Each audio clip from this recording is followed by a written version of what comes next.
Today's video is a book review for What You're Looking For Is in the Library by Michiko Ayoama. It was translated into English by Alison Watts. The illustrations inside the book are by Rohan Eason. This was the first book I read in 2024 and I cried like a baby. This book falls into the healing fiction genre. If you don't know what it is, I'll talk for a minute. If you do, you can just skip to the part where I start talking about the book. Under healing fiction, we have books that are comforting, soothing. They don't require you to focus on a complex plot. They are much more about everyday life, everyday people. The characters you usually find on healing fiction could be your neighbor, could be yourself. Another thing that is common within healing fiction books is that they are set on third places. That is, the place that is not your home, your first place, or your work or school, which is your second place. Third places are places where people can gather. Ideally, they are free, but in these novels, they tend to be stores, libraries, bookshops,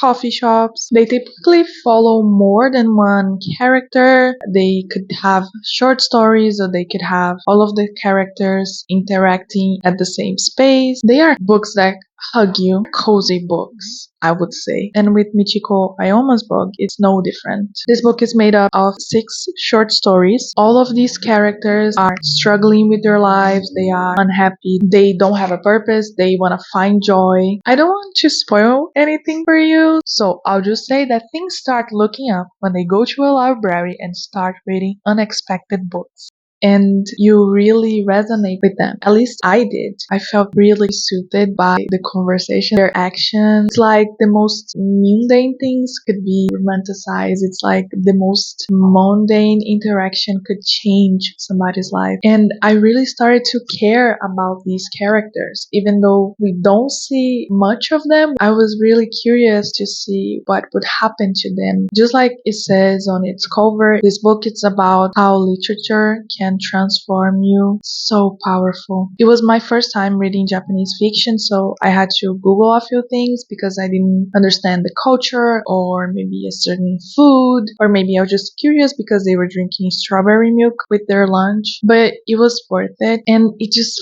fills you up with joy, with hope, with passion. It really moved me like no book had in a very long time. The lessons this book taught me helped me to get out of the place where I felt immensely lost. I'd say this book was one of the reasons why I let myself explore posting on YouTube just for me, just for my purpose, just because it brings me joy. I recommend it for people who are lost in their career, within their friendships, within their romantic relationships, or people who just don't know what to do next, and also for people who just want to unwind a bit, get to know other stories, maybe read about people who are like them. I think this is really important within fiction, to see yourself in these characters, just like I saw myself when I read this and many others throughout the book.